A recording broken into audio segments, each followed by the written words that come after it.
This channel does not promote any violent, harmful, or illegal activities. All content provided by this channel is meant for an educational purpose only. চাকরির পর এবারে ছাত্র ভর্তিতেও দুর্নীতি। জাল marksheet দিয়ে কলেজে ভর্তির চেষ্টা। 4 জনের ভর্তি বাতিল করে নোটিশ শান্তিপুর কলেজ কর্তৃপক্ষের। দুর্নীতি দলেরই কয়েকজন জড়িত দাবি তৃণমূলের ছাত্র পরিষদের একাংশের। সম্প্রতি 6 জনের উচ্চ মাধ্যমিকের মার্কশিট দেখে সন্দেহ হয় কলেজ কর্তৃপক্ষের। নথি যাচাই করতে 6 জনের মার্কশিট পাঠানো হয় উচ্চ মাধ্যমিক শিক্ষা সংসদে। পরীক্ষা করে 4 জনের মার্কশিট ভুয়ো বলে জানায় সংসদ। এরপরই 4 ছাত্রের ভর্তি বাতিল হতেই শান্তিপুরে শোরগোল। দলের কয়েকজনের বিরুদ্ধে দুর্নীতির অভিযোগ টিএমসিপির একাংশে।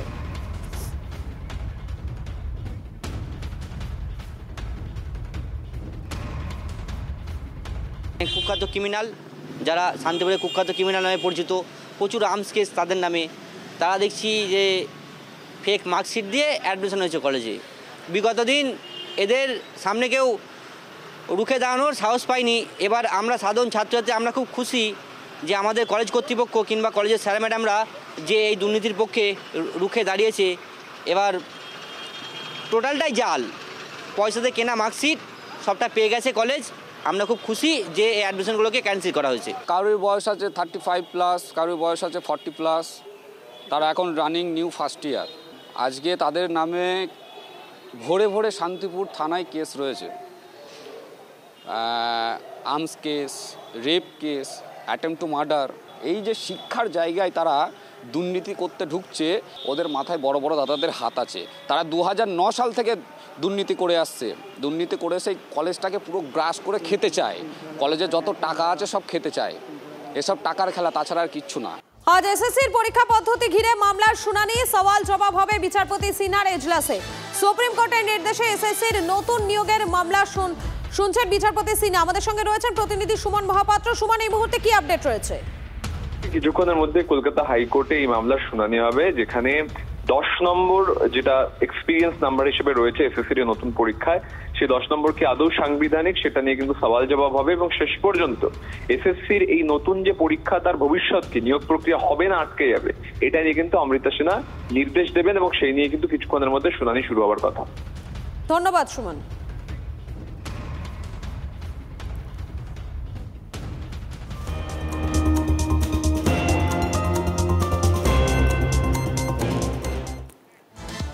কলকাতা বিশ্ববিদ্যালয়ের প্রাক্তন উপাচার্য শান্তা দত্তকে নিয়ে ফের বিতর্ক। এবারে শান্তার অধ্যাপনা নিয়ে প্রশ্ন উঠল সিন্ডিকেট বৈঠকে। নির্দিষ্ট অনুমোদন ছাড়াই অ্যাডজাঙ্ক্ট প্রফেসর হয়েছেন শান্তা, এমনই মত সিন্ডিকেট সদস্যদের একাংশে। শাসকের অপছন্দ বলেই কি শান্তা দত্তের অধ্যাপনা নিয়ে প্রশ্ন? শির দ্বারা সোজা রাখার খেসারত কি দিচ্ছেন প্রাক্তন উপাচার্য? কলকাতা বিশ্ববিদ্যালয়ের প্রাক্তন উপাচার্য শান্তা দত্তকে নিয়ে ফের বিতর্ক। এবারে শান্তার অধ্যাপনা নিয়ে প্রশ্ন উঠল সিন্ডিকেট বৈঠকে। নির্দিষ্ট অনুমোদন ছাড়াই অ্যাডজাঙ্ক্ট প্রফেসর হয়েছেন শান্তা, এমনই মত সিন্ডিকেট সদস্যদের একাংশে।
গেছে, যা রটে তা কিছু কি বটে।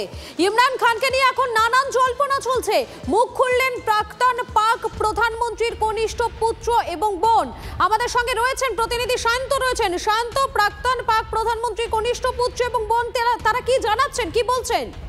দেখো, তারা তো মনে করছে যে এই পাক প্রশাসন মূলত জেলের মধ্যে তাদের বাবাকে কোনো কিছু হত্যা করেছে অথবা এমন কিছু করে রেখেছে যে কারণে ইমরান খানের কিন্তু কোনো খোঁজ পাচ্ছে না, এবং সেটাই মূলত চিন্তায় রাখছে প্রাক্তন প্রধানমন্ত্রীর অনুগামীদের। একই সঙ্গে যেভাবে তার কোনো সারা শব্দ নেই, তাতে কিন্তু রীতিমতো চিন্তিত তার পরিবারের লোকজন। কনিষ্ঠ পুত্রের, ইমরান খানের কনিষ্ঠ পুত্রের গলাতে কিন্তু সেই ছুরি ভেসে এসেছে। এমনকি পাক প্রশাসনের তরফে যখন জানানো হচ্ছে যে ইমরান খান ভালো রয়েছে, ইমরান খান এমন কিছু সুবিধা পাচ্ছে যা অন্যান্য জেলবন্দীরাও সুবিধা পায় না, তখন কিন্তু এই তার পরিবার পরিজনদের উদ্বেগের কথা এবং প্রাক্তন প্রধানমন্ত্রী অনুগামীর দাবি তুলছে, সেটাই কিন্তু কোথাও চিন্তা বাড়াচ্ছে তার পরিবার এবং পরিজনদের। ইতিমধ্যেই পাক প্রশাসনের তরফে দাবি করা হয়েছে ইমরান খান নিয়ে শীঘ্রই বিবৃতি জারি করা হবে এবং যেটা ভালো আছে সেটা সবার কাছে জনসমক্ষে তুলে ধরা হবে।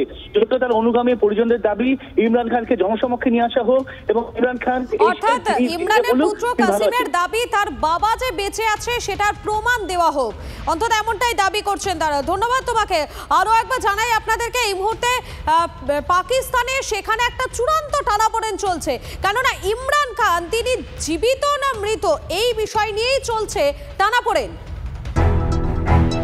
আবার এসে গেল টিভি9 বাংলা ঘরের বায়োস্কোপ অ্যাওয়ার্ড। সেরা বাছাইয়ে শামিল আপনিও। বাংলা ওয়েব সিরিজে আপনার পছন্দের সেরা পুরুষ চরিত্র কোনটি? চিরঞ্জিত চক্রবর্তী, নিকষ ছায়া, অর্পণ ঘোষাল, বসন্ত এসে গেছে, সৌরভ দাস, মিল্কশেক মার্ডার্স, টোটা রায়চৌধুরী, ফেলুদার গোয়েন্দাগিরি, ভূস্বর্গ ভয়ঙ্কর। tv9bangla.com/ঘরের বায়োস্কোপ সাইটে গিয়ে ভোট দিন আপনার পছন্দের সেরা পুরুষ চরিত্রটিকে। টিভি9 বাংলা ঘরের বায়োস্কোপ অ্যাওয়ার্ডস আসছে টিভি9 বাংলায়।